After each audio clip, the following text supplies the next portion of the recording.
एकदन्तमुपास्महे गुरुर्ब्रह्मा गुरुर्विष्णुः गुरुर्देवो महेश्वरः गुरुः साक्षात् परब्रह्म तस्मै श्रीगुरवे नमः। पूजन्तं राम रामेति मधुरं मधुराक्षरम् आरुह्य कविता शाखां वन्दे वाल्मीकिकोकिलं। वैदेही सहितं सुरद्रुमतले हैमे महामण्डपे मध्ये पुष्पकमासने मणिमये वीरासने सुस्थितम्। अग्रे वाचयति प्रभञ्जनसुतेम तत्त्वं मुनिभ्यः परं व्याख्यान्तं भरतादिभिः परिवृतं रामं भजे श्यामलम्। वामाङ्कस्थितपैव जानकी परिणलसत्कोदण्डदण्डं करे चक्रं चोद्भकरेण बाहुयुगले शङ्खं दरं दक्षिणं बिभ्रान्तं जलजातपत्रनयनं भद्राद्रिमुद्धिस्थितं केयूरादिविभूषितं रघुपतिं रामसौमित्रियुक्तं भजे। वाल्मीकिर्मुनिसिंहस्य कवितावनचारिणः शृण्वन् रामकथा नादं को न याति परां गतिं। गोष्पदीकृतवाराह्यं वशकीकृतराक्षसं रामायणं महामालारत्नं वन्दे अनिलात्मजं। यत्र यत्र रघुनाथकीर्तनं तत्र तत्र कृतमस्तकं गिलिं भ्रष्टवार्य परिपूर्णलोचनं मारुतिं नमत राक्षसन्तकं। श्रीगुरुभ्यो नमः, मातृभ्यो नमः, పితృభ్యో నమః. నాకు చాలా ఆనందంగా ఉంది. కారణం ఏమిటి, క్రితంసారి వచ్చినప్పుడు మీరందరూ నన్ను భాగవతం చెప్పన్నారు. 7 రోజుల్లో భాగవతం చెప్పాను. తర్వాత మళ్ళీ మా ప్రయాణం ఇక్కడికి అనుకుంటే మా ప్రయాణం ఏర్పాట్లు జరుగుతుంటే రామాయణం చెప్పమని చెప్పి మా కోడల్ని అడిగారు. చెప్పారట ఇక్కడ ఉన్న స్నేహితులు, మా మామయ్య గారు వస్తున్నారు అని చెప్పి అమ్మాయి అనేటప్పటికీ క్రితంసారి భాగవతం చెప్పారు కదా, ఈసారి రామాయణం చెప్పించి మీ మామగారి చేత నాకు ఫోన్ చేసి మామగారంటే ఇలా భాగవతం రామాయణం చెప్పుకుంటాం, అలా తప్పకుండా చెప్తారు మా నాన్న. మొన్న శ్రీరామనవమికి ఎక్కడో తోడ రామాయణం చెప్పడం జరిగింది. తర్వాత ఇక్కడ బయలుదేరి వచ్చాము మేము.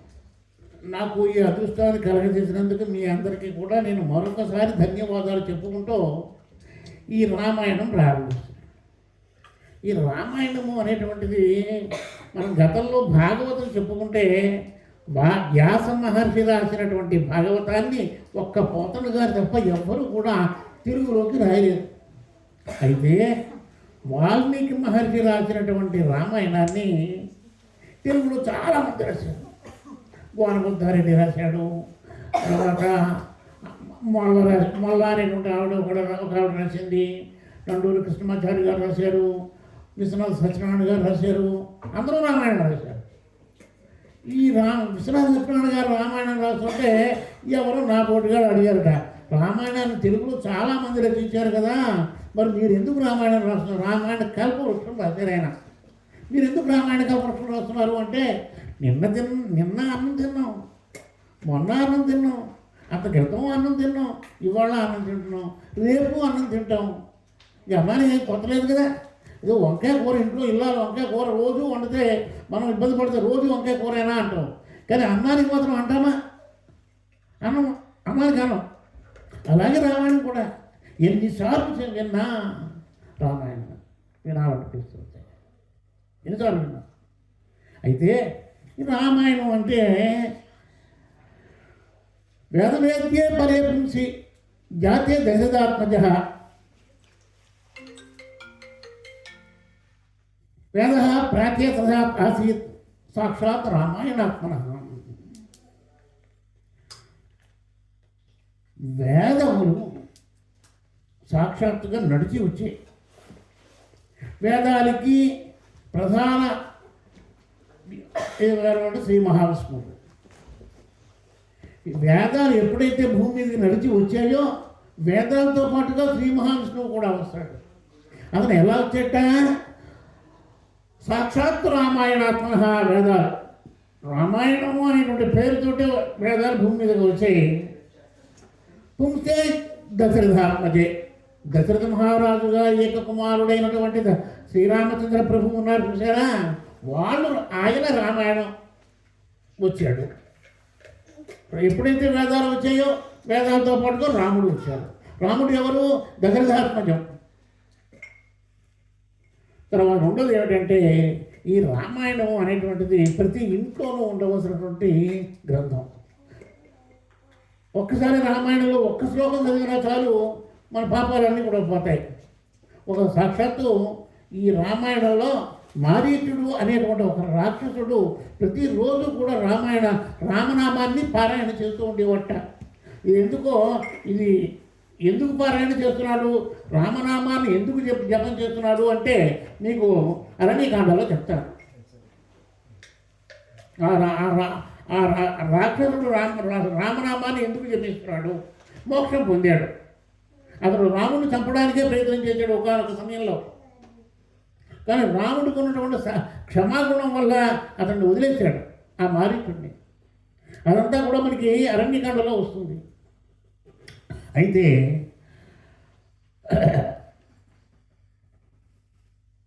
పవిత్రాణాయ సాధూనాం వినాశాయ చ దుష్కృతాం ధర్మ సంస్థాపనార్థాయ సంభవామి యుగే యుగే. ప్రతి యుగంలోనూ కూడా ధర్మానికి వైకల్ప్యం జరిగినప్పుడు, అంటే ధర్మానికి భంగం జరుగుతుంటే భగవంతుడు సాక్షాత్గా వచ్చి ఆ ప్రజలను ఉద్ధరిస్తాను, ఆ లోకంలో ఉన్నటువంటి జనాన్ని ఉద్ధరిస్తాను అని చెప్పి సాక్షాత్ శ్రీ మహావిష్ణువే చెప్పాడు. అటు ఇదే విషయం మనం క్రితం ఏడాది భాగవతం చెప్పుకున్నప్పుడు కూడా ఇదే మాట చెప్పాను. ఇప్పుడు కూడా ఇదే మాట చెప్తున్నా. ఎక్కడైతే అధర్మం జరుగుతుందో ఆ అధర్మం జరిగేటప్పుడు నేను ప్రత్యక్షం అవుతాను.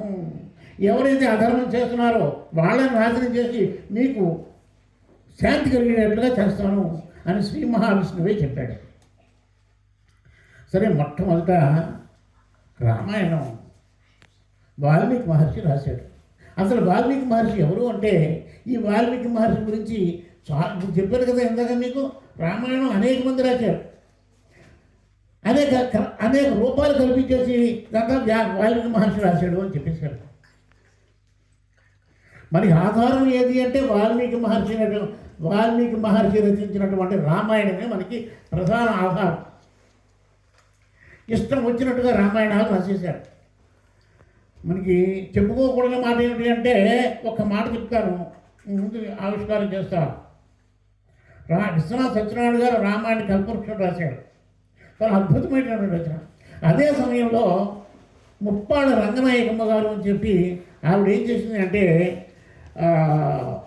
రామాయణ విషవృక్షాన్ని రచించింది. ఆ విషవృక్షం రాస్తే ఆయన ఆంధ్ర యూనివర్సిటీలో స్నాతకోత్సవానికి వెళ్ళారు. స్నాతకోత్సవం అంటే మనం బిఎస్సి ఎంఎస్సి పేసగా పట్టాలు ఇస్తారు, అది దాన్ని స్నాతకోత్సవం అంటారు. ఆ స్నాతకోత్సవానికి విశాఖపట్నంలో ఆంధ్ర యూనివర్సిటీకి వెళ్ళేటప్పటికి ఆ కాలేజీలో చదివేటువంటి ఈ ఎంఎస్సి అయిపోయినటువంటి విద్యార్థులు ఏమన్నారంటే, మాకు మహాగురుదేవ ముప్పాళ్ళ రంగనాయకమ్మ గారు రాసినటువంటి రామాయణం మీద మీ ఉద్దేశం ఏమిటి, మీ అభిప్రాయం ఏమిటి? ఆమె రాసినటువంటి రామాయణం ఏమిటి అంటే రామాయణ విషవృక్షం. అందులో రావణాసురుణ్ణి హీరోగా చేసింది, రాముడిని విలన్గా చేసింది, శూర్పణఖము విలన్ భార్యగా సీతాదేవిని విలన్ భార్యగా చేసింది, రావణాసురుడిని ఆకాశానికి ఎత్తేసి రాసింది. ఆయన ఏమన్నారంటే, ఆవిడ ఇప్పుడు ఆ రామాయణ విషవృక్షం మీద మీ అభిప్రాయం ఏమిటి అంటే, మీరందరూ కొనుక్కోండి, తప్పులేదు కొనుక్కోండి, ఆ విషవృక్షాలు కొనుక్కుని ఇంట్లో పెట్టుకోండి. రేపు పొద్దున్న ఈ చదువు అయిపోయితే మీరు బయటికి వెళ్ళిపోతున్నారు, ఏదో ఉద్యోగాలు వస్తాయి, మీ తల్లిదండ్రులు పెళ్లి చేస్తారు, పెళ్లి చేసిన సంతానం కలుగుతుంది, అప్పుడు ఈ రామాయణ విషవృక్షం మనకు వస్తుంది. ఎందుకు మనకు వస్తుంది? మీకు పుట్టినటువంటి పిల్లల యొక్క బాత్రూమ్ పెడితే కింద భాగం తుడవడానికి ఉపయోగపడతాయి కాగితాలు.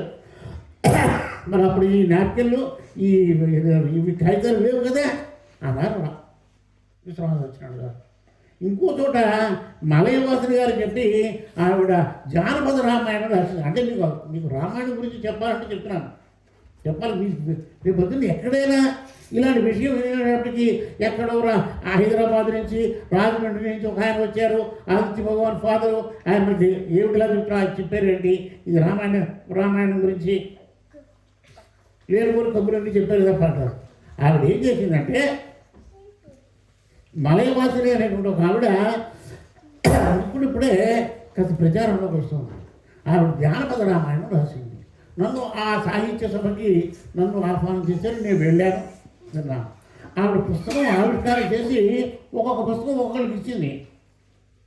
ఏదో ఆవిడ రాసినటువంటి పుస్తకం గురించి కొంతమంది రాసిన వాళ్ళు మాట్లాడేది ఎక్కువ గురించి దాని గురించి చెప్పుకోవడం, చెడ్డవాళ్ళ గురించి చెప్పుకోవడం కూడా మనకు తప్పే.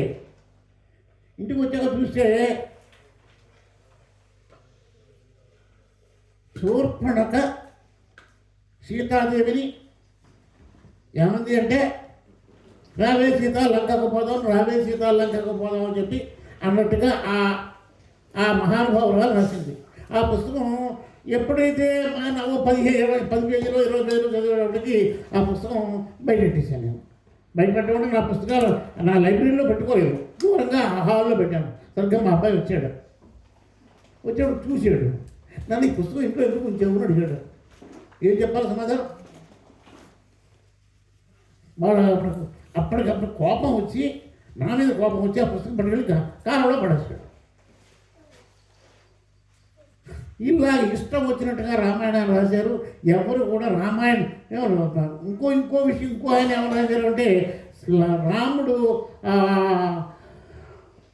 అరణ్య పర్వంలో హా సీత హా లక్ష్మణ అంటే లక్ష్మణుడు వెడుతూ గీత గీసాడు అన్నారు.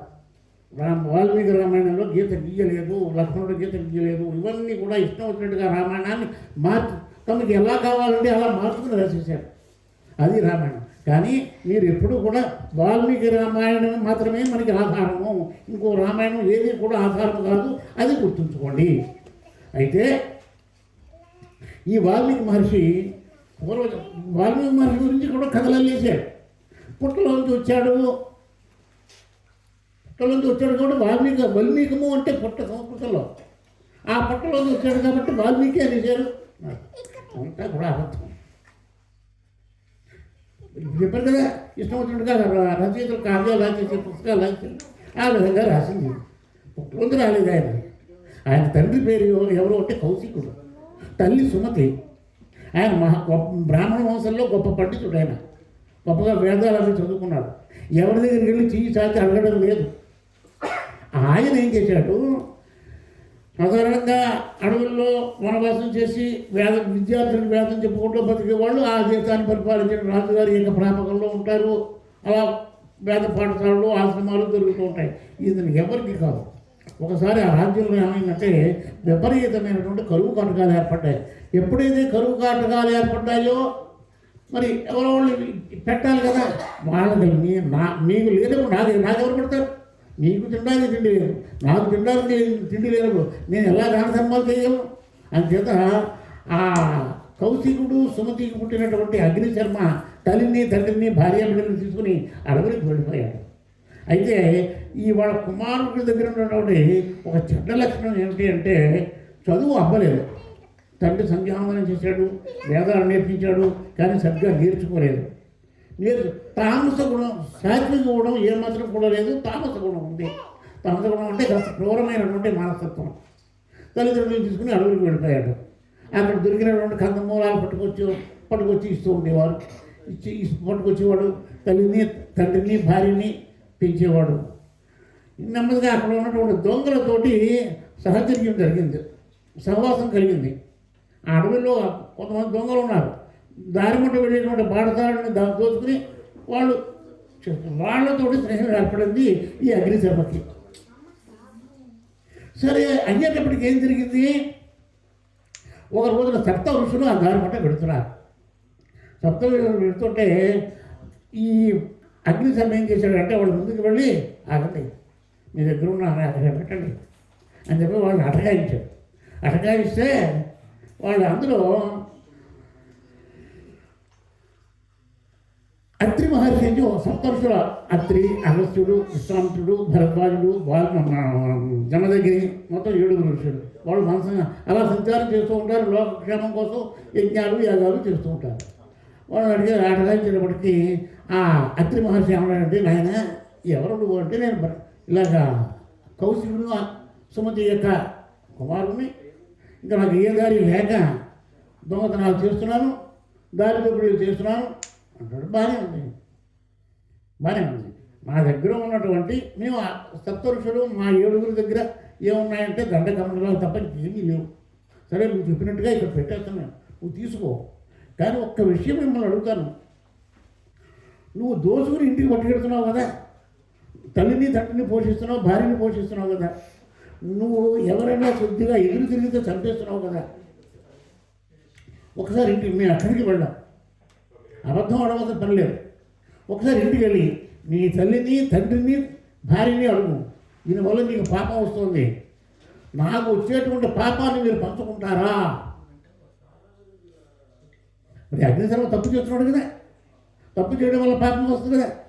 ఆ దారి కూడా వెళ్ళి వాడిని కింద కొడుతున్నాడు, వాడు లొంగకపోతే చంపేస్తున్నాడు, వాడి దగ్గర ఉన్నటువంటి సంపదను దోచుకుంటున్నాడు, దానివల్ల పాపం వస్తుంది. ఈ పాపంలో పాలు పంచుకుంటారా? వెంటనే ఈ అగ్నిశర్మకి అనుమానం వచ్చింది, ఇదే ఇలా అన్నారు. సరే ఒకసారి ఇంటికి వెళ్దాం. ఇంటికి వెళ్ళాడు. ఆ సప్తఋషుల యొక్క మాట ఏంటన్నారు, నేను ఎప్పుడో కూర్చుంటాను, వచ్చే వరకు ఇంటికి వెళ్ళి అడిగిరా అన్నారు. సరే భార్యని అడిగాడు, తండ్రిని అడిగాడు.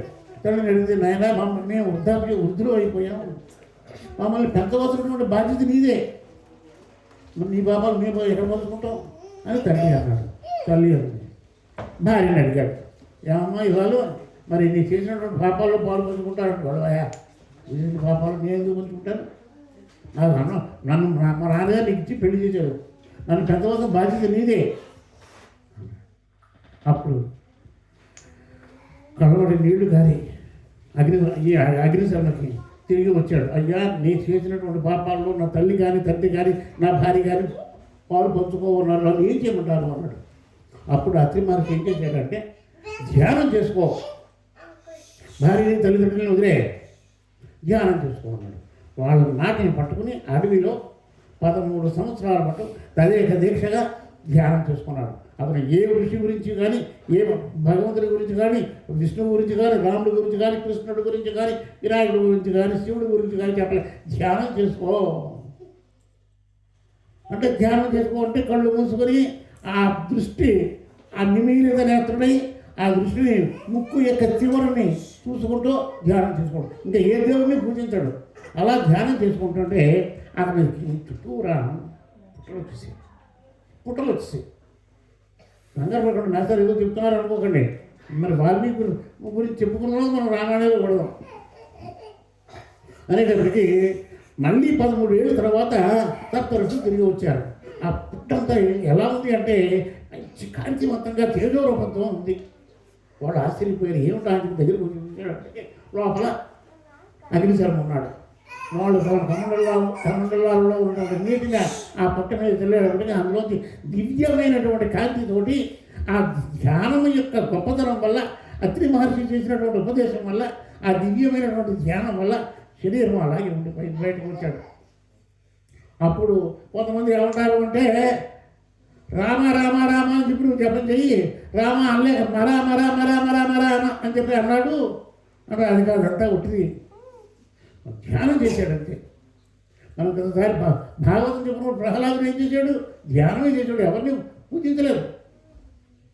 అలాగే అగ్నిశర్మ కూడా ధ్యానం నుంచి బయటకు వచ్చాడు. అప్పుడు ఆ ఋషుడు ఏమన్నారు అంటే, అంతవరకు అగ్నిశర్మగా ఉన్నటువంటి ఆ బ్రాహ్మణ కుర్రాడు పెద్దవాడే వాల్మీకి నుంచి వచ్చాడు కాబట్టి వాల్మీకి అయ్యాడు. అది వాల్మీకి యొక్క పూర్వ చరిత్ర. అసలు పూర్వనామం ఏమిటంటే అగ్నిశర్మ. సరే పూర్వని అగ్నిశర్మకి ఈ వాల్మీకి మహర్షి కారణ జన్ముడు. ఒక ముఖ్యమైనటువంటి కారణంతో వాల్మీకి మహర్షి జన్మించాడు. తల్లిదండ్రులకి జన్మించగా ఏమైంది, ఒక రోజున నారద మహర్షి వచ్చాడు.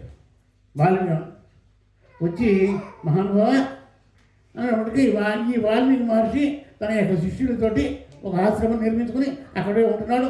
శిష్యుడికి వేదాలు చెప్తున్నాడు, బుద్ధుడు చెప్తున్నాడు. చెప్తుంటే అటువంటి సమయంలో నారద మహర్షి వాల్మీకి దగ్గరికి వచ్చాడు. వచ్చేటప్పటికి ఒక కుర్చీ చూపించాడు. వాడికి తగినటువంటి ఆసనం వేసి నారద మహర్షిని కూర్చోమన్నాడు. ఆయన పూజలు ఉచితంగా చేయవలసినటువంటి సత్కారాన్ని చేసాక, మహానుభావ ఇక్కడ ఎందుకు వచ్చేవాడు నువ్వు ఇప్పుడు నీ యొక్క జన్మకి కారణం ఏంటంటే రామాయణం రాయవయ్యా, రామాయణాన్ని రచించు అన్నాడు. అని చెప్పి అప్పటికి రాముడు ఉన్నాడు, రాముడు రాజ్య పరిపాలన చేస్తున్నాడు. నన్ను ఏం చేయమంటారు అంటే నీకు రామాయణం మొత్తం రామాయణాన్ని సంక్షేపంగా ఒక 100 శ్లోకాలలో చెప్తాను రాయి అన్నాడు. సరే అన్నాడు. ఈ 100 శ్లోకాలలో నారద మహర్షి వాల్మీకి చెప్పాడు 100 శ్లోకాలు. అవి 100 శ్లోకాలు ఏమిటంటే ఇక్కడికి మీరు చిన్నతనంలో అంటే ఇక్కడ ఉన్న పెద్దవాడు చిన్నతనంలో తల్లిదండ్రులు చెప్పే ఉంటారు బాలరామాయణం లేదా సంక్షిప్త రామాయణం అని. తండ్రి తల్లి తాతగారు ఊళ్ళో కూర్చుని సంక్షిప్త రామాయణం చదువుకున్న వాళ్ళు కూడా ఇప్పుడు చాలామంది ఉన్నారు. నేను అలాగే చదువుకున్నాను. మా అమ్మగారు చెప్పారు. ఆమె ఏమిటి అంటే నారద మహర్షి వాల్మీకి చెప్పినటువంటి మొత్తం రామాయణం 24,000 శ్లోకాలు. ఆ 24,000 శ్లోకాలని సంక్షిప్తంగా 100 శ్లోకాలతోటి రచించాడు. ఏమిటి ఆ 100 శ్లోకాలు అంటే తపస్వాధ్యాయ నిరతం తపస్వి వాగ్విదాంబరం నారదం పరివప్రత్య వాల్మీకి మునిపుంగవం కోన్వస్మిన్ సాంప్రతం లోకే గుణవాన్ కశ్చ వీర్యవాన్ ధర్మజ్ఞశ్చ కృతజ్ఞశ్చ సత్యవాక్యో దృఢవ్రతః చారిత్రేణ చ గోయుక్తః సర్వభూతేషు గోహితః విద్వాన్ కః కస్సమర్థశ్చ కస్యైక ప్రియదర్శనః ఆత్మవాన్ కోదితక్రోధో ద్యుతిమాన్ కొనసూయకః కస్య బిభ్యతి దోషశ్చ జాతరోషస్య సంయుగే యాతదిచ్ఛామ్యహం శ్రోతం పరం కౌతూహలం ఇమే. ఇప్పుడు 100 శ్లోకాలు నేను చదివానంటే మీరు ఇక్కడి నుంచి వెళ్ళిపోతారు. ముఖ్యంగా మొట్టమొదటి 10 శ్లోకాలే చదివాను. ఏమిటంటే అహం ఇచ్చాను, నేను కోరుకుంటున్నాను. వాల్మీకి మహర్షి నారదుని అడుగుతున్నాడు, ఇప్పుడు ఎవరైనా ఇప్పుడు ఈ కాలంలో ఈ 16 సద్గుణాలు ఉన్నాయి. ఈ 16 సద్గుణాలు ఉన్నటువంటి వ్యక్తి ఎవరైనా ఉన్నారా? ఉన్నారు. అప్పుడు నారదుడు ఉన్నాడు. ఏమిటి ఆ 16 గుణాలు ఏంటంటే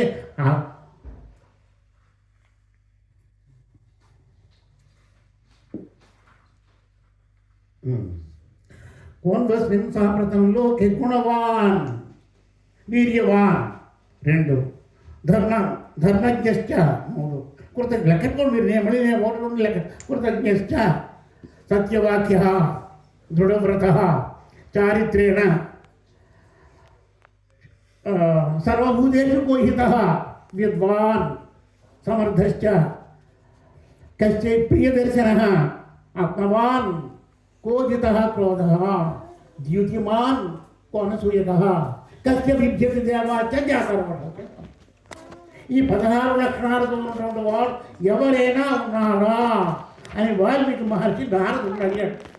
పైగా ఎప్పుడో ఉండడం కాదు, ఇప్పుడున్నాడా, ఇప్పుడు ఈ సమయంలో ఉన్నాడా అన్నారు. ఈ 16 గుణాలు ఏమిటంటే మంచి గుణవాన్ మంచి గుణాలతో కలిగి ఉండాలి.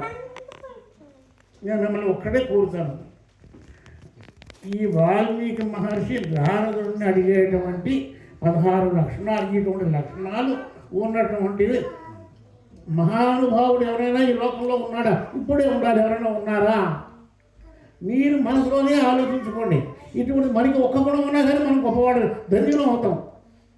మీరు నాకు చెప్పక్కలే, మీరు మనసులో నేను ఈ 16 లక్షణాలు నేను చెప్తాను, మీరు ఆలోచించుకోండి.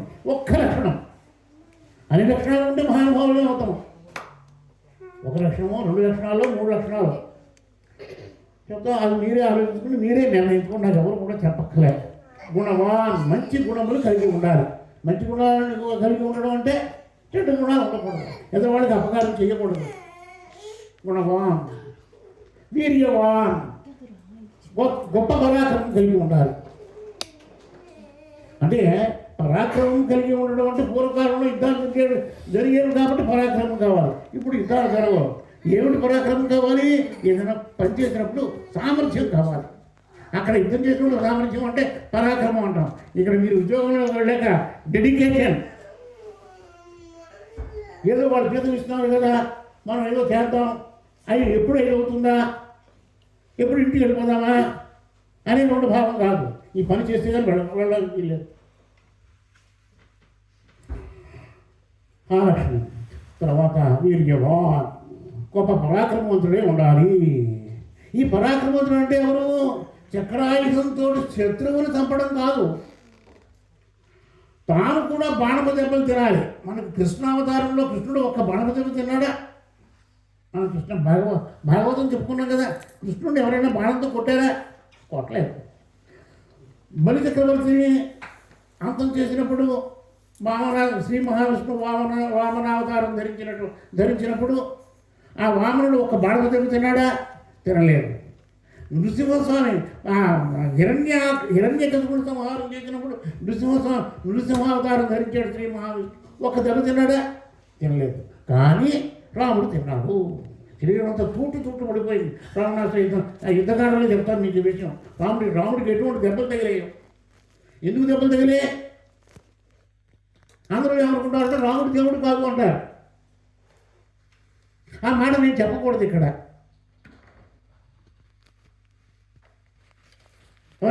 రాముడు దేవుడు కాదు అంటారు.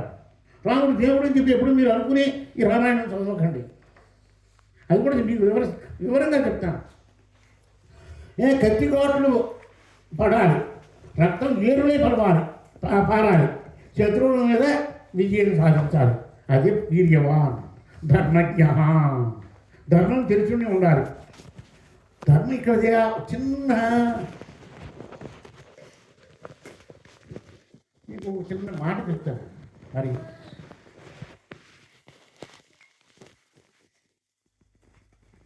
నేను ఒక వ్యక్తి దగ్గర ఒక 5 లక్షలు అప్పు తీసుకున్నాను. న్యాయం, చట్టం, ధర్మం. ఆ వ్యక్తి చనిపోయాడు. నా మీద ఉన్నటువంటి అభిమానంతో ఆయన నోటు రాయించుకోలేదు. ఆయన చనిపోయాడు. నేను డబ్బు ఇవ్వాలా కలదు ఇవ్వాలి. అది న్యాయ ధర్మం, చట్టం. అది ధర్మం, నాట్ చట్టం, నాట్ లా. మరి న్యాయం అంటే ఏమిటి? నేను డబ్బు ఇవ్వడం నా ధర్మం, అది నా యొక్క ధర్మం. కానీ కోర్టులో వేస్తే లెక్కదుగా. ఆవిడ కోర్టులో వేస్తే ఈయన మాస్టర్ మా ఆయన దగ్గర 5 లక్షల రూపాయలు తీసుకున్నారు అంటే ఆధారం పట్టరా అమ్మా అంటాడు జడ్జి. పట్టా కదా, నోటు రాయలేదు, నేను పట్టలేదు అంతే. అక్కడ కోర్టులో ఓడిపోతుంది. కానీ చట్టం ప్రకారం నేను డబ్బు ఇవ్వక్కలే. ధర్మం ప్రకారం, చట్టము, ధర్మం, న్యాయం ఏమిటంటే, న్యాయం ఏమిటంటే ఆ కుటుంబాన్ని నేను సర్వీస్ చేయాలి. నేను కష్టంలో ఉన్నప్పుడు నాకు 5 లక్షలు ఇచ్చాడుగా. ఇది చట్టం, ధర్మం, న్యాయానికి మధ్యలో భేదాలు. అటువంటివన్నీ కూడా తెలుసుండాలి. పండితుడై ఉండాలి. ఎలాగ ధర్మజ్ఞుడు అంటే, రాముడు పండితుడు, గొప్ప పండితుడు. ధనుర్వేదంలో నేర్చుకున్నాడు, అధర్వవేదం నేర్చుకున్నాడు, వశిష్ఠ మహాదేవి అన్ని విద్యలు కూడా నేర్చుకున్నాడు. కానీ రావణాసురుడు కూడా నేర్చుకున్నాడు. నేర్చుకున్నటువంటి పాండిత్యాన్ని రాముడు ఆచరణలో పెట్టాడు. రావణాసురుడు ఆచరణలో పెట్టలేదు. ఆచరణలో పెట్టడం వల్ల రాముడు గొప్పవాడయ్యాడు, రావణాసురుడు చనిపోయాడు, నాశనం అయిపోయాడు. సంపాదించుకున్నటువంటి జ్ఞానాన్ని ఆచరణలో పెట్టడం ధర్మజ్ఞ. కృతజ్ఞత అంటే చేసినటువంటి మేలుని మరిచిపోయినటువంటి వాడు. అరణ్యకాండలో రాముడు, సీతాలక్ష్మణుడు అయోధ్య నగరాన్ని దాటి బయటికి పెడుతుంటే గుహుడు పడవ దాటిస్తాడు. పడవ మీద దాటించినప్పుడు 14 సంవత్సరాలు అరణ్యవాసం చేసిన తర్వాత మళ్ళీ రాముడికి పట్టాభిషేకం జరుగుతుంటే లక్ష్మణుడికి గుహుడు అంటే ఎవరు అంటే అతను ఒక బోయేవాడు. అడవిలో ఆటవిక జాతికి రోజు అతను పడవ మీద దాటించాడు రాముడు, లక్ష్మణుడు, సీతని. 14 ఏళ్ళు అయిన తర్వాత కూడా తనకి పట్టాభిషేకం జరుగుతుంటే లక్ష్మణుడికి ఎక్కేసి గుహుడిని తీసుకురా, నువ్వు వెళ్ళి తీసుకురా. అది కృతజ్ఞత అంటే. అర్థమైందా? కృతజ్ఞత. సత్యవాక్య, సత్యము తప్పనిపోవడం. సత్యం తప్పడం అంటే కైకేయి వరాలు అడిగింది. వరాలు అడిగినప్పుడు 2 వరాలు అడిగింది. ఒకటేమో భరతుడికి పట్టాభిషేకం చేయడం, రాముడు అరణ్యవాసం చేయడం. దాని తర్వాత ఏం జరిగింది అంటే దశరథుడు చనిపోయాడు. దశరథుడు ఏమన్నాడు? నన్ను జైల్లో పడే, రాజ్యాన్ని నువ్వు ఆక్రమించుకో, నీవు రాజుని యొక్క పెద్ద కుమారుడు రాజ్యాన్ని పరిపాలించాలి. ఈవిడ దుర్మార్గురాలు, అటువంటి వరం కోరింది. మరి అప్పుడు కొద్ది రోజులు ఉంటే దశరథ మహారాజు వెళ్ళిపోయేవాడు. లక్ష్మణుడు అన్నాడు, ఈ దశరథుడు నేను కారాగారంలో బంధిస్తాను, నువ్వు రాజ్యాన్ని పరిపాలించుకోనే, ఎవరాట వస్తారో చూస్తాను అని చెప్పన్నాడు. ప్రథమ గోపి రాముడు అన్నాడు, తప్పు మరి చేసి మాట్లాడుతున్నావు అబ్బాయి అన్నాడు.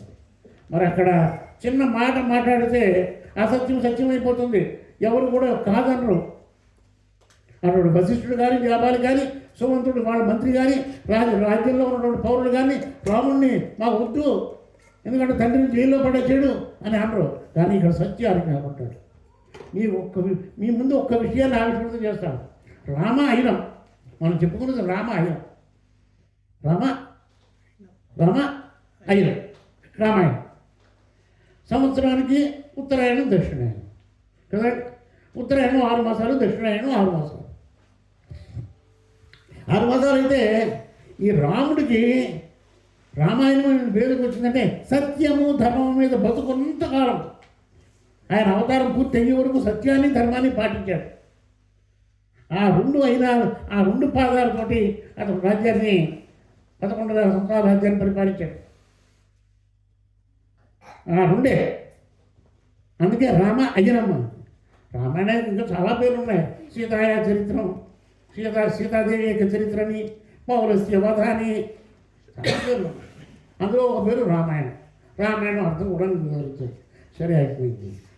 సత్యవాక్య దృఢవ్రత, పట్టుదల కావాలి, నేను ఈ పని చెయ్యాలి. అందుకే పట్టుదల అంటే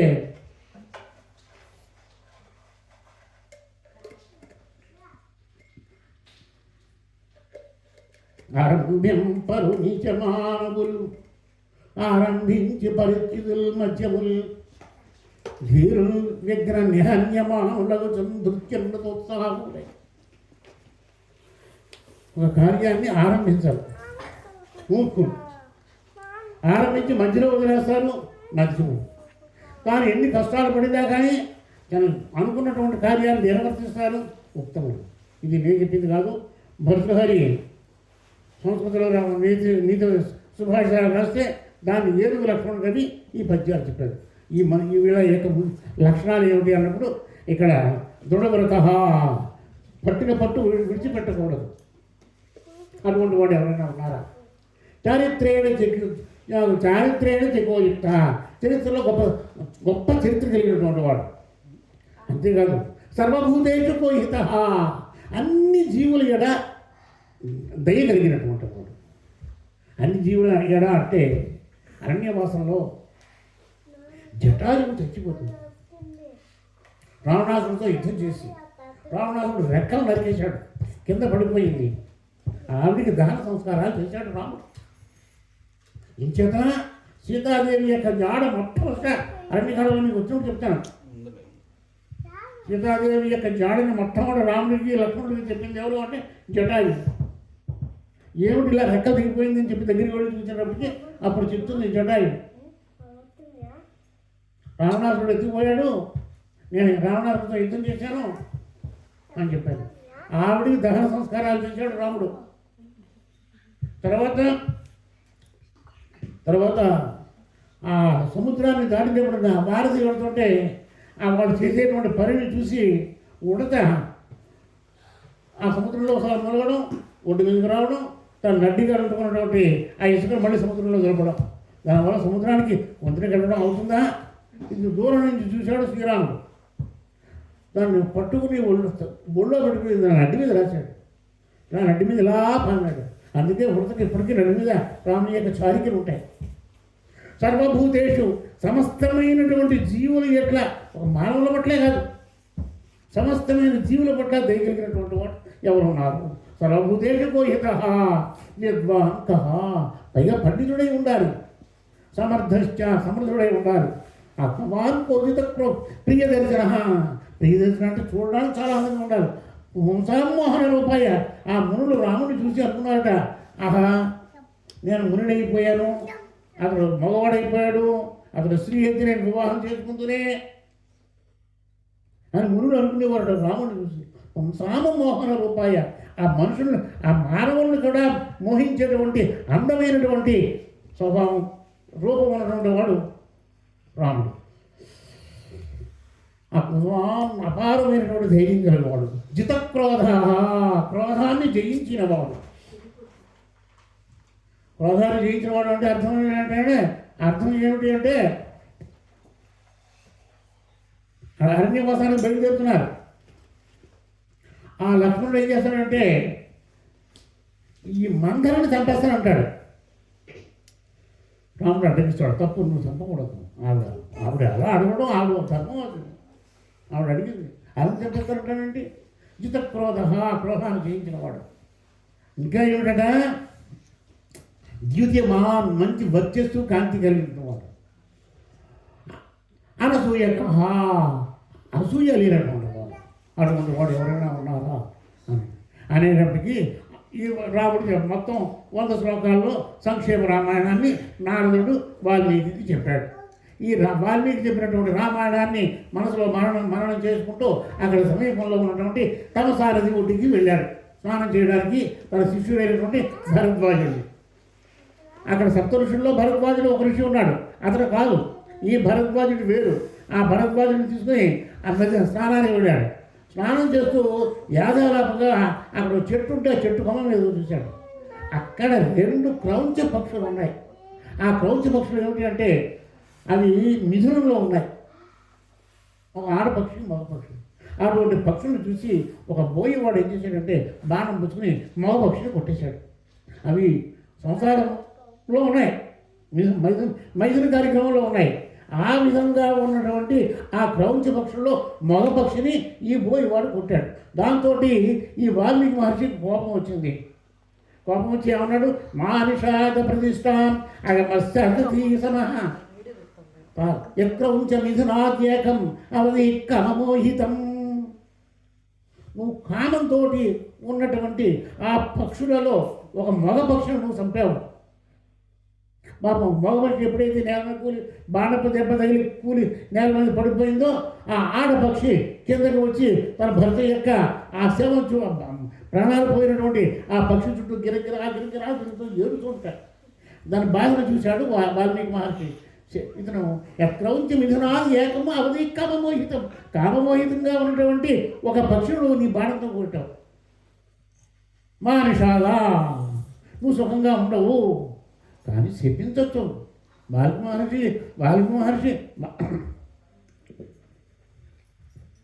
వాల్మీకి మహర్షికి శపించేటువంటి శక్తి ఉంది, కానీ నువ్వు ఎక్కువ కాలం బాధపడుతూ ఉంటావు అన్నాడు తప్ప శపించలేదు అనేసి ఇంటికి వచ్చేసాడు. ఇంటికి వస్తూ ఆయన మాట నోట్లోంచి ఆవేశంగా వచ్చినటువంటి మాటని మననం చేసుకుంటున్నాడు.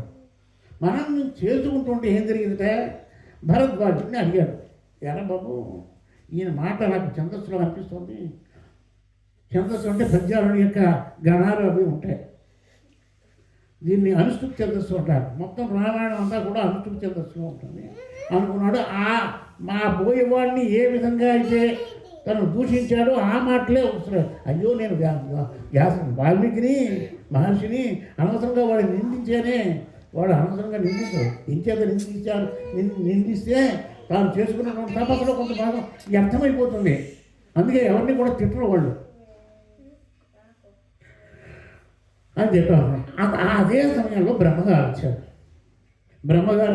బ్రహ్మలోకం నుంచి చతుర్ముఖ బ్రహ్మగారు వాల్మీకి మహర్షి ఆశ్రమానికి వచ్చారు.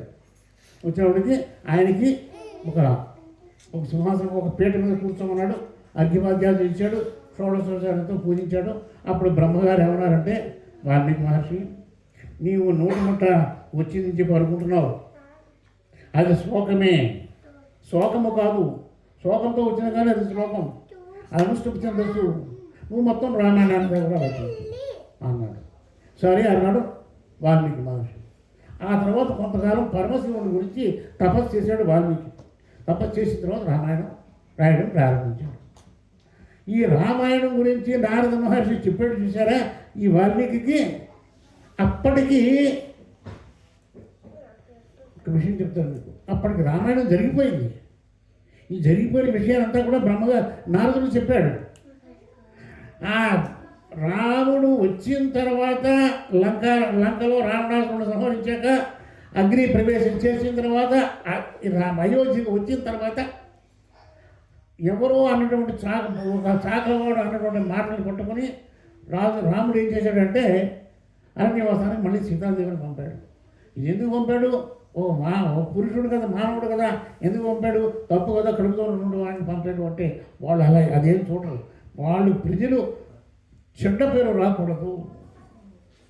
ఏడాది పాటు లంకలో ఉన్నటువంటి సీతాదేవి తెచ్చి ఏరుకోలేదా అని చెప్పి ఒక చాకలాడు అంటాడు. అది భద్రుడు ఒక గూడచాడు. ఏమయ్యా భద్ర ఏంటి విశేషాలంటే చెప్తాడు.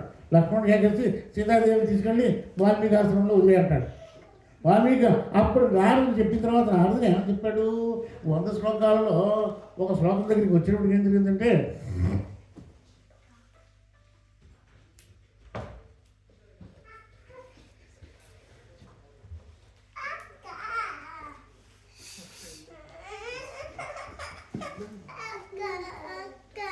కౌసల్యా నందవర్ధన, కౌసల్యాదేవి యొక్క కుమారుడు రాముడు ఉన్నాడు అని నారదుడు చెప్పాడు. ఎప్పుడైతే ఈ మాట చెప్పాడో, ఓహో రాముడు భార్య నా ఆశ్రమంలో ఉంది, ఆవిడకి 2 పిల్లలు పుట్టారు, ఓహో రాముడా అనుకున్నాడు వాల్మీకి మహర్షి. చూసారా కథ ఎక్కడికి వెళ్ళిందో? చూసారు. వాల్మీకి మహర్షి తెలుసును తన ఆశ్రమంలో ఉన్నటువంటి సీతాదేవి కమల పిల్లలు పుట్టారు, ఆవిడ రామచంద్రమూర్తి యొక్క భార్య అనే విషయం వాల్మీకి మహర్షికి తెలుసును. మొత్తానికి రామాయణం రాశాడు. ఇక్కడి నుంచి రామాయణం రాశాడు. ఈ రామాయణం కథ ప్రారంభమవుతుంది. ప్రారంభమైతే అయోధ్య నగరాన్ని సాకేతము అనేటువంటి రాజ్యం ఉంది. ఆ రాజ్యంలో అయోధ్య నగరం ఉంది. అయోధ్య నగరాన్ని దశరథ మహారాజు పరిపాలిస్తున్నాడు. ఇతర భార్యలు ఎంతమంది ఉన్నా కానీ కౌసల్య, కైకేయి, సుమిత్ర. పెద్ద భార్య కౌసల్య, రెండో భార్య సుమిత్ర, మూడో భార్య కైకేయి. అంతేగాని కైకేయి రెండో భార్య కాదు. రాజ్యాన్ని పరిపాలిస్తున్నాడు. ఎంతకాలానికి సంతానం కలగలేదు. ఎంతకాలానికి సంతానం కలగకపోతే ఆఖరిని సుమిత్రాదేవిని వివాహం చేసుకున్నాడు. ఆవిడ వల్ల కూడా సంతానం కాలేదు. అప్పుడు తన గురువు గారు అయినటువంటి కులబ్రహ్మ అయినటువంటి వశిష్ఠ మహర్షిని కేకేసి, నాకు సంతానం లేదు, నాకు యజ్ఞం చెయ్యాలి. అశ్వమేధ యాగం చేశారు. మరి ఆ యాగానికి నాకు ఏం చేస్తే సంతానం కలుగుతుంది అని చెప్పి అడిగేటప్పటికీ అశ్వమేధ యాగం చెయ్యండి. సరే అన్నాడు దశరథ మహారాజు. అయితే ఏర్పాటు చెయ్యండి అన్నాడు. వశిష్ఠ మహర్షి విజ్ఞాన్ని ఏర్పాటు చేస్తూ అనేకమైనటువంటి ప్రయత్నాలు చేశాడు. మనం ఇక్కడ రామాయణం నుంచి నేర్చుకోవాల్సింది ఏమిటి అంటే, 10 వర్ష సహస్రాన్ని 10 వర్ష శతాని చ రామో రాజ్యం పాలయిత్వా బ్రహ్మలోకం గమిష్యతి. 11,000 సంవత్సరాల పాటు రాజ్యాన్ని పరిపాలించాడు రాముడు. మానవుడు ఎలా ఉండాలి, ఏ విధంగా ఉండాలి, అతని యొక్క లక్షణాలు ఏమిటి, ఎలా జీవించాలి లోకంలో మానవుడు. రావణాసురుడు, కుంభకర్ణుడు సంహారం జరిగిపోయిన తర్వాత అవతారం పూర్తి అయిపోయాక ఆయన బ్రహ్మలోకానికి వెళ్ళిపోవచ్చు, విష్ణులోకానికి వైకుంఠానికి వెళ్ళిపోవచ్చు. వెళ్ళలేదు. 11,000 సంవత్సరాలు రాజ్యాన్ని పరిపాలించాడు రాముడు. ఎందుకు పరిపాలించాడంటే అసలు లోకం అంటే ఏమిటి, పరిపాలన ఏ విధంగా జరగాలి అనే విషయాలన్నీ కూడా లోకంలో ఉన్నటువంటి ప్రజలకి, రాజులకి తెలియాలి అనేటువంటి వెళ్ళలేదు. అందుకే ఈ 10 అవతారాలు చెప్పుకున్నాం కదా, కిందసారి భాగవతం చెప్పుకున్నాడు. అన్నీ కూడా అప్పటికప్పుడు వచ్చేటువంటి అవతారాలు ఉంది. నృసింహస్వామి, శ్రీ మహావిష్ణువు నృసింహస్వామి అవతారం ధరించాడు. హిరణ్యకశిపుడిని చంపేశాక అక్కడితో అవతారం ప్రయోజనం అయిపోయింది, వైకుంఠానికి వెళ్ళిపోయాడు. బలి చక్రవర్తిని 3 అడుగులు నేల అడిగి భూమిలో దొక్కేశాడు, వైకుంఠానికి వెళ్ళిపోయాడు. ఏమండి మరి మత్స్య అవతారాన్ని ధరించాడు, భూమిని పైకెత్తాడు, భూమిని కాపాడాడు, వేదాలను కాపాడాడు. అవతారం అయిపోయింది, అవతార సమాప్తి అయిపోయింది. కూర్మ అవతారం సముద్ర మథనం చేస్తుంటే ఆ పర్వతంని చిరుకుతున్నారు. అది సముద్రంలో మునిగిపోతుంటే శ్రీ మహావిష్ణువు కూర్మావతారం ధరించి తన నడ్డి మీద ఆ పర్వతాన్ని పూసుకున్నాడు. అది అయిపోయిన తర్వాత తన అవతార సమాప్తి అయిపోయింది. కానీ ఇక్కడ రావణాసురుడు కుంభకర్ణుడు సంహారం అయిపోయాక, రాక్షస సంహారం అయిపోయాక రాముడు కూడా వైకుంఠానికి వెళ్ళిపోవచ్చు కదా, తన అవతార ప్రయోజనం అయిపోయింది కదా, ఎందుకు వెళ్ళలేదు? ఆయన చేత ఎందుకు వెళ్ళలేదు అంటే రాజ్యాన్ని లోకంలో మానవుడు ఏ విధంగా ఉండాలో చెప్పడం గురించి చేశాడు. అయితే ఈయన అవతారం అంటే సామాన్య అవతారం, పూర్ణావతారం, పరిపూర్ణ అవతారం. ఈ శ్రీరామచంద్రుడు పరిపూర్ణ అవతారం అంటే ఈ పరిపూర్ణ అవతారంతో భూమిని జన్మించాడు. అయితే ఇక్కడ జరిగింది ఏంటంటే రావణాసురుడు బ్రహ్మగారిని గురించి తపస్సు చేశాడు. అతనికి రావణాసురుడికి మహాపరాక్రమవంతుడు, కానీ మానవుల పట్ల నీచభావం ఉంది. ఈ మానవులను ఏం చేస్తారు లేదని మానవుల మీదకి యుద్ధానికి వెళ్ళేవాడు కాదు, వానరుల మీదకి యుద్ధానికి వెళ్ళేవాడు కాదు. నాకు మరణం లేకుండా ఉండాలి అని చెప్పి రావణాసురుడు బ్రహ్మగారిని గురించి తపస్సు చేస్తే నీకు అది కుదరదు అంటాడు. అయితే ఏదైనా ఎగ్జాంపుల్ పెట్టవాలి అంటే మానవులు వానరులు తప్ప నాకు ఎవరి వల్ల మరణం లేకుండా చేయమంటాడు. దేవతల వల్ల కానీ, గంధర్వుల వల్ల కానీ, కిన్నరుల వల్ల కానీ, కింపురుషుల వల్ల కానీ, మునుల వల్ల కానీ, ఎవరి వల్ల మునులు కాదు కింపురుషుల వల్ల కానీ, నాగుల వల్ల కానీ, ఎవరి వల్ల నాకు చావు లేకుండా ఉండు కాక. బాగుంది అన్నాడు. అలాగే వరమిచ్చాడు. ఆ వరగర్వంతో విరమిగుతున్నాడు. దశరథ మహారాజు యాగం చేస్తున్నాడు. యజ్ఞం చేస్తుంటే ఆ యజ్ఞం చెయ్యడానికి ఏర్పాటు చెయ్యమని చెప్పి వశిష్ఠుడికి చెప్పాడు. ఇక్కడ వశిష్ఠుడు మంత్రుల్ని కేకేసి, సుమంత్రుడిని కేకేసి, మిగిలిన సైనికులను కేకేసి యజ్ఞానికి ఏర్పాటు చేశాడు. ఏర్పాటు చేస్తూ ఒక యజమాని, ఈ రోజుల్లో ఒక యజమాని కూతురికి పెళ్లి చేయాలి అంటే అప్పటికి పెద్ద కూతురికి పెళ్ళి ఉంటుంది. మరి విజయకుండా ఎవరు పిలవాలి?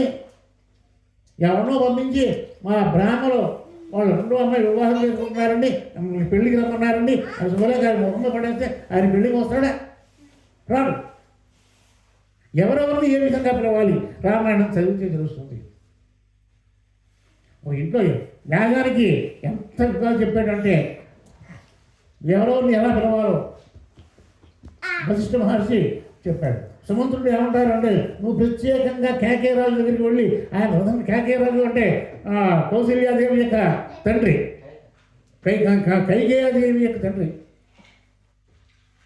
వీడు నా పక్కన ఎందుకు ఉంటుందంటే ఎక్కడైనా పొరపాటు మాట్లాడితే అదృష్టం ఉంటుందండి.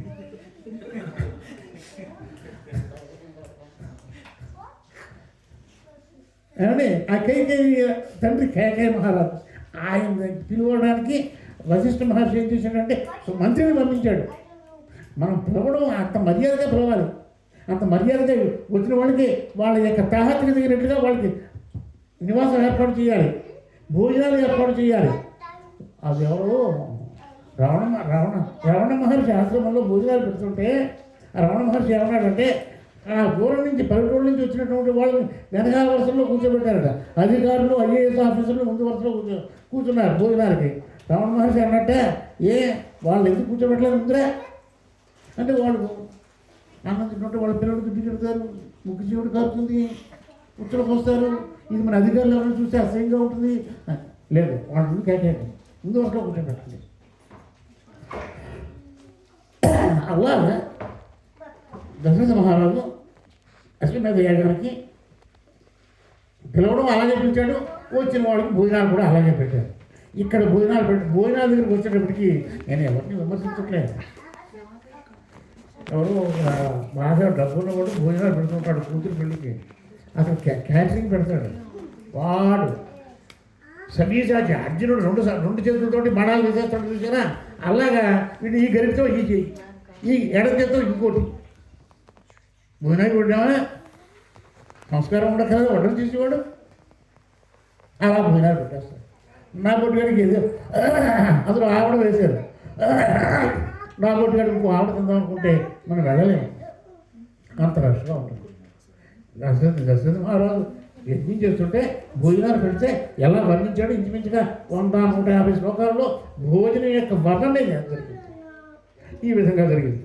అప్పుడు సుమంత్రుడు వశిష్ఠ మహర్షి ఏమన్నాడు అంటే ఈ యజ్ఞం చేయడానికి ఋష్యశృంగుడు కావాలండి. ఆయన గొప్ప మహాముని, ఆయన తీసుకొస్తేనే పని అవుతుంది అని. ఆ ఋషీశ్వరుడు ఎవరు అంటే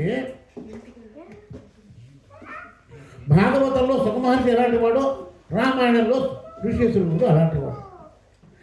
ఈ విభాండకుడు అనేటువంటి మహర్షి యొక్క కొడుకు ఋషీశ్వరుడు. అతను పుట్టడంతో ఒక లేడీకి నెత్తి మీద కొమ్ము ఎలా ఉంటుందో అటువంటి కొమ్ముతో పుట్టాడు. అందుకే ఋషీశృంగుడు, శృంగము అంటే కొమ్ము, ఆ కొమ్ముతో పుట్టాడు కాబట్టి ఋషీశృంగుడు.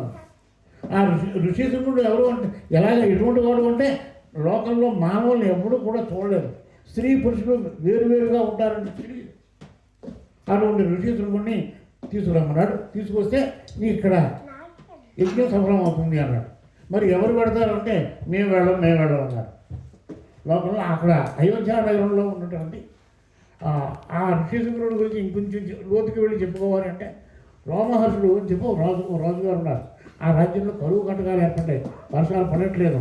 అప్పుడు మంత్రిని కేసేసి మరి నేను ఏ తప్పు చేశానో తెలియదు కానీ వర్షాలు పడట్లేదు, ఈ వర్షం పడ్డానికి ఏం చేయాలి అంటే వరుణ యాగం చేయాలి. ఈ వరుణ యాగం ఎవరు చేయాలి అంటే ఋషీశృంగుడు చేయాలి, తీసుకురండి అన్నాడు. మీరు చెప్పినంత తేలిగ్గా ఋషీశృంగుడు రాడండి, అందమైనటువంటి స్త్రీలను పంపించండి అన్నాడు. అడవులకు పంపించారు. ఆ బ్రహ్మాండ మహర్షి యొక్క ఆశ్రమంలోకి వెళ్ళారు. వాడు తమ యొక్క పొయ్యిలతోటి విలాసాలతోటి పాటలు పాడి ఋషీశృంగుడిని ఆచరించుకున్నారు. అంతవరకు స్త్రీ అంటే ఏమిటో తెలియదు, ఎప్పుడు చూడలేదు అబ్బాయి. అడవులో దొరికేటువంటి కందమూలాలే తిన్నాడు, తండ్రి దగ్గర వేదమే నేర్చుకున్నాడు, అడవులోనే ఉన్నాడు తప్ప ఈ ఆడవాళ్ళు వెళ్ళేటప్పటికీ వీళ్ళు కూడా ఎవరో మునికుమారులు అనుకున్నాడు. వాళ్ళకి భయమే. యుగాండక మహర్షి కనుక అక్కడ ఉంటే మళ్ళీ చెప్పిస్తాడు అని ఆయన అక్కడ ఆశ్రమంలో లేనటువంటి సమయం చూసి వెళ్ళాడు. మొత్తం మీద వాడి ఇక ఆటపాటలతోటి ఆ నగరంలో ఉన్నటువంటి ఆ వేశ్యలు ఋషీశృంగుడిని స్వాధీనం చేసుకున్నారు. మీ ఆశ్రమానికి వచ్చిన వాడు ఏం చేశారంటే మధురమైనటువంటి లడ్డూలు కాజాలు పట్టుకొచ్చారు. ఈ ఋషీశృంగుడు ఏమనుకున్నాడు, ఇవి కూడా ఒక రకమైనటువంటి కాయలే, ఇవి కూడా ఒక రకమైనటువంటి పళ్ళే అనుకున్నాడు. ఇంతలావు లడ్డు ఇచ్చింది ఒక వేశ్య, అది లడ్డు తిన్నాడు. లడ్డు తీగా ఉంటుంది కదా, ఇది ఏమిటి అన్నాడు. ఇదో రకమైన పండు అని తెలియదు పాపం ఆ ఋషీశృంగుడు. అటువంటి ఋషీశృంగుడిని రామపాదుడు తీసుకెళ్ళాడు, అతని యొక్క మంత్రులు తీసుకెళ్ళారు. రాజ్యంలో అడుగు పెట్టేటప్పటికి భయంకరమైనటువంటి వర్షం వచ్చింది. ఆయన పాదం అటువంటిది తీసుకెళ్ళి రాజ్యంలో ఉంచుకున్నాడు. అతని కుమార్తె అయినటువంటి శాంతాదేవిని ఇచ్చి వివాహం చేశాడు. మీ నాన్నగారి వల్ల మాకు అపకారం లేకుండా చూడాలి. అప్పటికే ఇతనికి భార్య స్త్రీ అంటే ఎవడో తెలిసింది. కూతురినిచ్చి ఆ రోమపాదులు కూతురినిచ్చి వివాహం చేశాడు. మీ తండ్రి గారి వల్ల అపద మా కష్టాలు ఏం లేకుండా చూడాలి, ఎటువంటి సేవ ఇవ్వకుండా చూడకుండా అలాగే అన్నాడు. ఆ విధంగా ఋషీశృంగుడు రోమపాదుని యొక్క కుమార్తెను వివాహం చేసుకుని వాళ్ళ రాజ్యంలోనే ఉన్నాడు. ఈ విషయం తెలిసి దశరథ మహారాజు రోమపాదుని దగ్గరికి వెళ్ళాడు. ఒక వారం రోజులు ఉన్న తర్వాత, అయ్యా నాకు సంతానం లేదు, సంతానం కోసం యాగం చేయాలనుకుంటున్నాను, నీ కూతుర్ని అల్లుడిని మా రాజ్యానికి పంపించాను అన్నాడు. ఈ రోమపాదుడు రాజుగారు దశరథ మహారాజు ఇద్దరు స్నేహితులే. ఒక వారం రోజులు గడిచిన తర్వాత అప్పుడు ఋషీశృంగుడిని రాజ్యానికి తీసుకెళ్ళారు. వాళ్ళు అశ్వమేధ యాగం చేసిన తర్వాత, అశ్వమేధ యాగం చేయడం అంటే యాగం ఏడాది పాటు చేయాలి. మొట్టమొదటి యాగం యజ్ఞ సంకల్పం జరిగిన తర్వాత యాగ అశ్వాన్ని దేశం మీద వదిలిపెట్టారు. దేశం సమస్తం కూడా తిరిగి వస్తుంది. ఇతన్ని ఎదిరించేవాడు ఎవరు లేరు అని అయిన తర్వాత 12 సంవత్సరాలు గడిచిన తర్వాత అప్పుడు యాగం ప్రారంభించాలి. కోత, ఉద్గాత, బ్రహ్మ అని చెప్పి నలుగురు ఉంటారు.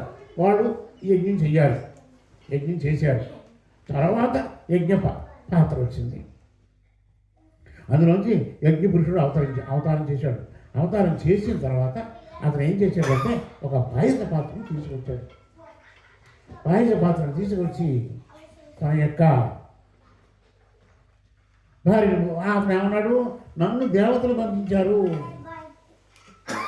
కాబట్టి ఇందులో పాయసం ఉంది, నీ భార్య ముగ్గురికి ఇస్తే వాళ్ళు గర్భవతులు అవుతారు, నీకు సంతానం కలుగుతుంది అన్నాడు. సరే, మొత్తం మీద యాగం జరిగింది. యజ్ఞపురుషుడు అగ్నికుండం నుంచి యజ్ఞపురుషుడు అవతారం వచ్చాడు. వచ్చాక పాయస పాత్రని దశరథ మహారాజు చేతిలో పెట్టాడు. పెట్టాక యజ్ఞం అయిపోయింది. ఆ యజ్ఞం జరుగుతుంటే యజ్ఞము యొక్క ప్రసాదాన్ని తినడానికి దేవతలందరూ కూడా వచ్చారు. ఆ వచ్చినప్పుడు బ్రహ్మగారు కూడా వచ్చారు. బ్రహ్మగారు వచ్చారు, దేవతలు వచ్చారు, మునులు వచ్చారు, మహర్షులు వచ్చారు. ఇప్పుడు మనం ఎక్కడికైనా వెళితే ఏదో కబుర్లు చెప్పుకుంటాం కదా, అలాగే వాళ్ళందరూ కబుర్లు చెప్పుకుంటూ బ్రహ్మగారు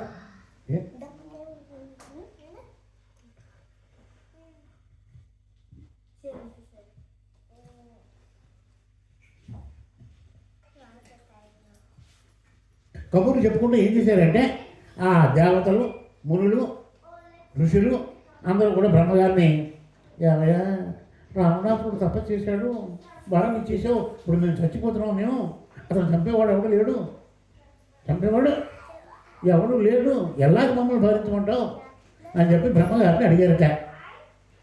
బ్రహ్మగారు నేనే కంగారు పడకూడదు, సమయం రావాలి.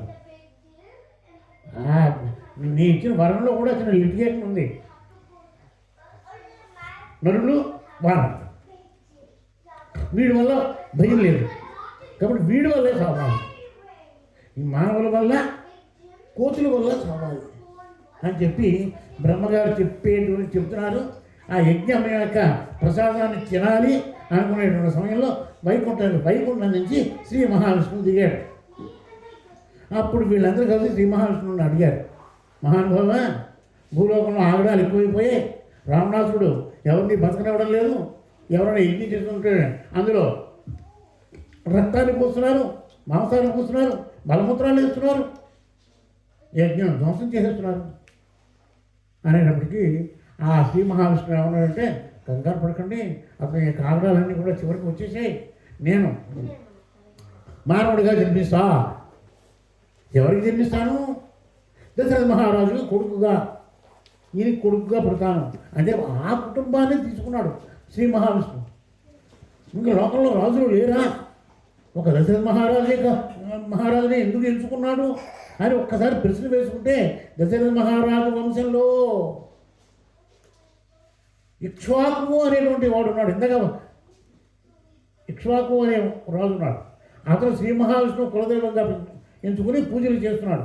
అప్పటి నుంచి వాళ్ళ కులదైవం ఎవరు అంటే శ్రీ మహావిష్ణువే. అందుకే అతను వాళ్ళ యొక్క భార్య గర్భాన్ని జన్మిస్తారని చెప్పి శ్రీ మహావిష్ణువు చెప్పారు. సరే బాగానే ఉంది. శ్రీ మహావిష్ణువు కౌశల్యాదేవికి కొడుకుగా పుడతాడు. ఆయన యొక్క పడుకునేటప్పుడు అనంతరుడు ఉంటాడు కదా, నాగుపాము పాలసముద్రంలో ఉంటుంది. ఆ అనంతుడు లక్ష్మణస్వామిగా పుట్టాడు. ఆయన యొక్క చక్రం భరతుడిగా పుట్టాడు. ఆ చక్రము అంశ భరతుడిగా పుట్టాడు. మరి మానవుడు కావాలి, రావణాసురుడిని చంపేటువంటి మానవుడు కావాలి. చక్రము గదము సుగ్రీవుడిగా పుట్టాడు. అప్పుడు బ్రహ్మగారు ఏమన్నారంటే మరి లోకంలో మానవులందరూ ఉన్నారు, మానవులు వీళ్ళందరూ ఉన్నారు, మరి వానరులు కావాలి. ఆ వానరులు కూడా ఓ మాదిరిగా ఏదో చెట్ల మీద తిరిగేటువంటి వానరులు అయితే పనికిరారు, చాలా బలము కలిగినటువంటి వానరులు కావాలి. ఎలాగా అనేటప్పటికీ వానరులు ఎలా వస్తారు అనేటప్పటికీ బలమైన వానరులు కావాలి. దేవతలకి ఒక శాపం ఉంది. ఆ శాపం ఏమిటి అంటే దేవతలకి సంతానం కలగకుండా కాక అని పార్వతీదేవి ఒకసారి చెప్పింది. ఏమండి ఈ విషయం నేను చెప్పాను మీకు ఎక్కడ భాగవత సప్తాహంలో చెప్పాను. దేవతలకు సంతానం ఉండదు, లేదు, ఏ దేవతకి కూడా సంతానం లేదు. లేకపోవడానికి కారణం ఏమిటి అంటే కైలాసంలో పరమశివుడు పార్వతీదేవి వాడు ఉన్నారు, సంభోగంలో ఉన్నారు. ఎంతకాలానికి పరమశివుడు ఇంతకు రావట్లేదు. దేవతలందరూ వెళ్ళి ఇంకా వీర్యస్ఖలనం జరుగుతుంది, పార్వతీదేవి గర్భవతి అవుతుంది అనుకునేటువంటి సమయంలో దేవతల తలుపులు బాధేసి వెళ్ళిపోతుంది. ఎంతసేపటికి ఇంతకాలం అయింది, 10,000 సంవత్సరాలు అయిపోయింది, పరమశివుడు రావట్లేదు, లోకం యొక్క ఇది ఆగిపోయింది. అప్పటికి ఆ పార్వతీదేవి కోపం వచ్చింది. నాకు సంతానం కావాలని చెప్పి నేను నా భర్తతో సంభోగంలో ఉంటే మీరు మా యొక్క క్రీడలకు అడ్డం వస్తారా? నాకు ఎలాగైతే సంతానం లేదో మీకు కూడా సంతానం లేకుండా ఉంటుగాక అని దేవతల్ని శపించింది ఆవిడ. అప్పటి నుంచి దేవతలకు సంతానం లేదు.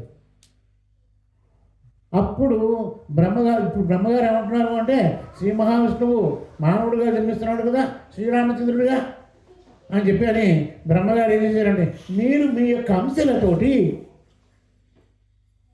మీ భార్యకి సంతానం కలగరు, మీ వల్ల సంతానం కలగదు.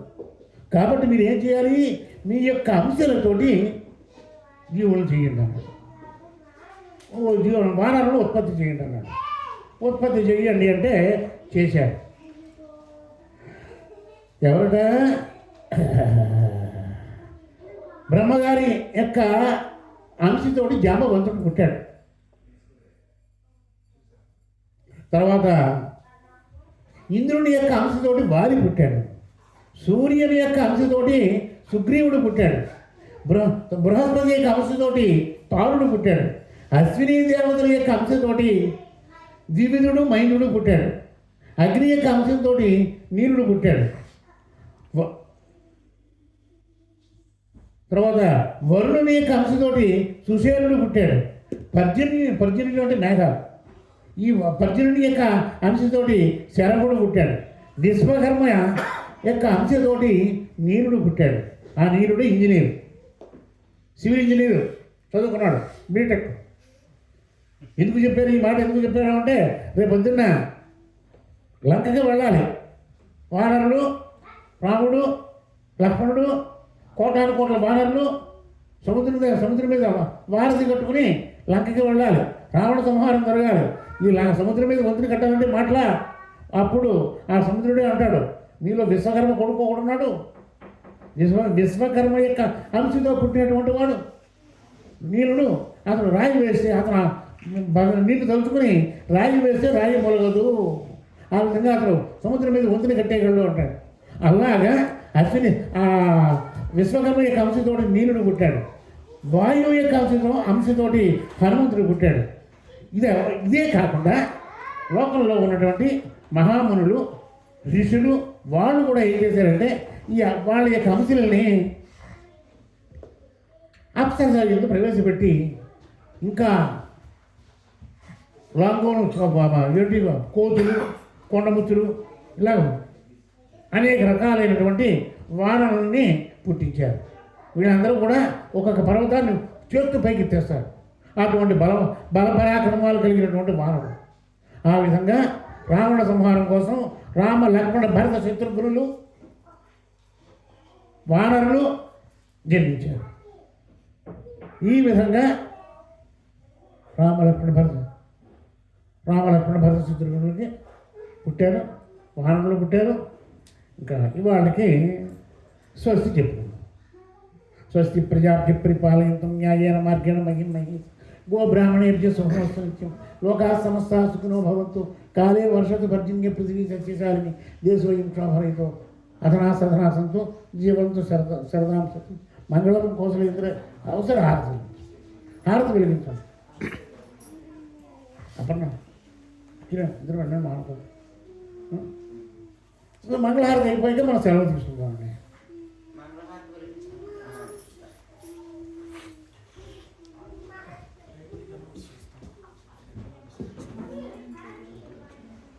నాకు ఇచ్చిన సమయం ప్రకారం నేను చెప్పడం జరుగుతుంది.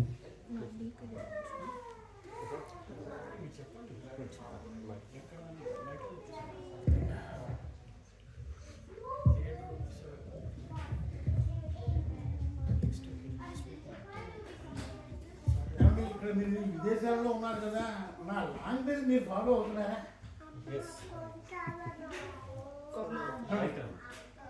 నా లాంగ్వేజ్ మీరు ఫాలో అవుతున్నారా?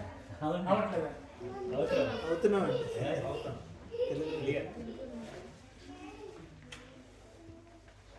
ఎందుకంటే మీరు అందరూ ఇంగ్లీష్ మాట్లాడుకుంటారు. మా చిన్న మనవాళ్ళు అది ఏం మాట్లాడుతున్నా నాకు ఇంగ్లీష్ మాట్లాడుతున్నారు. మా తాతగారితో తెలుగులో మాట్లాడలేదు అంటున్నాను. నాకు తెలుగు తెలుగు మాట్లాడారు. నాకు తెలుగు మాట్లాడి దానికి తెలుగు. అప్పుడు అనుకున్నా మీరు భాష మీకు అర్థం అవుతుందా? ఏమండి ఇంకా సాయి తగ్గి మాట్లాడినా ఎందుకంటే నేను 36 ఏళ్ళు తిరుమలలో తిన్నాను. ఒక్కోసారి సరదాగా ఆరోగ్యం ఎంతకాలం పాట చెప్పేవాడిని ఆరోగ్య పాట చెప్పాలి అంటే నేను వాళ్ళ యొక్క స్థాయికి దిగి పాట చెప్పాలి. అంటే మాకు ఇవన్నీ అలవాటు కాబట్టి మమ్మల్ని ఒకసారి రేపు మా యొక్క ప్రసంగం ఎక్కడో ఏమండి రేపు మన ప్రసంగం ఎక్కడండి చెప్తారా? చెప్పండి.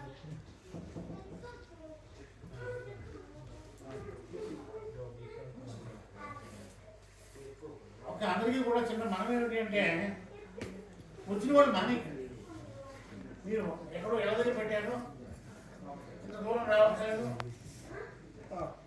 రేపటి నుంచి ఫ్రమ్ టుమారో ఫర్ అదర్స్ తెలుగులో for all devotees. Saptaham only on Saturday to be in temple, that is today and as well as coming Saturday, which is going to be end. The other days it will be in Aindavar in different parts of the city. Okay, if you registered in the link, you will get all the addresses. Okay, you just register it, you will get a mail, so that the registration is free, but it's only we want to take the count so that we want to arrange for the prasada vitarna, so that you please register so that we have a count. Everything in the Aindavan city, it will be in the different parts of the city, like one will be Nag, one house will be in Veeravan, one will be in the Unsal, and one will be in the Sky Park. So, and one will be in the Panorama, that is Brixons. Okay, so it is spread all over the city so that devotees can access and come across over there. Yeah. ఇక ఒక్క విషయం అండి, ఇవాళ వాల్మీకి చరిత్ర, రామాయణం గొప్పతనం, తర్వాత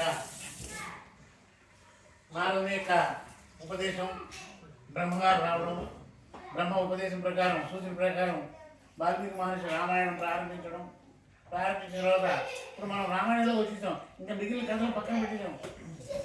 దశరథ మహారాజు అశ్వమేధయాగం చేయడం, సంతానం కలగడం వరకు చెప్పుకున్నాం. రేపటి రోజున రామ లక్ష్మణ భరత శత్రుఘ్నులు పెద్దవాడు అవడం, విద్యాభ్యాసం, ఎక్కడ చదువుకున్నారు, తర్వాత ఒక రాక్షస సంహారం కోసం విశ్వామిత్రుడు వచ్చాడు, వాడు చేసేటువంటి యాగాన్ని కాపాడడం కోసం అక్కడికి వెళ్ళడం, ఆ దారిలో అనేకమైనటువంటి సిద్ధాశ్రమం చూడడం, అహల్య యొక్క శాప నివృత్తి, తర్వాత సిద్ధవనం, తర్వాత ఆ దారిలో కనిపించేటువంటి అనేకమైనటువంటి ఆశ్రమాలు, మిథిలానగరం చేరుకోవడం, అక్కడ మిథిలానగరంలో వీళ్ళు శివధనసును గెలవడం, తర్వాత రామ లక్ష్మణ భారత శత్రుఘ్నుల వివాహము, అయోధ్య నుంచి దశరథ రావడం, మనకి వివాహం జరిగిన తర్వాత తిరిగి రావడం, పరశురాముని యొక్క గర్భభంగం, ఇవన్నీ కూడా ఉంటాయి. అంటే ఇవాళ సగం ఇంట్రడక్షన్ తోటి వెళ్ళిపోయింది. కథలో వచ్చేసాం కాబట్టి రేపు రామలక్ష్మణుడు అరణ్యవాసం వరకు ఉంటుంది. ఎందుకంటే మనం 7 రోజుల్లో మొత్తం రామాయణం చెప్పుకోవాలి, 24,000 శ్లోకాలు. నాకు ఇచ్చే సమయం ప్రకారం ముఖ్యమైన అంశాలు మీకు చెప్తూ మీ మనసులోంచి నేను తిరిగిపోకుండా, నేను వెళ్ళిపోయినా కానీ మన రామాయణం చెప్పారు ఎవరో ఆదిత్య పాటలు వచ్చారు బాగుంది, మీ మనసులో తిరిగిపోకుండానే మిమ్మల్ని చైతన్యవంతులు చేయడానికే నేను సర్వసారా ప్రయత్నం చేస్తాను.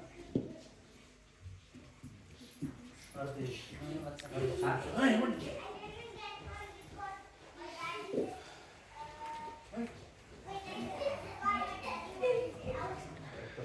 ఓం శ్రీ వెంకటేశాయ నమః. శ్రీయకాంతాయ కళ్యాణనిధయే నిధయేర్యాం శ్రీ వెంకటనివాసాయ శ్రీనివాసాయ మంగళం. మంగళం కౌసలేంద్రాయ మహనీయ గుణాత్మనే చక్రవర్తి తనూజాయ సార్వభౌమాయ మంగళం. ఓం దాశరథాయ విద్మహే సీతావల్లభాయ ధీమహి తన్నో రామచంద్ర ప్రచోదయాత్. రామాయ రామభద్రాయ రామచంద్రాయ వేదసే రఘునాథాయ నాథాయ సీతాయ పతయే నమః.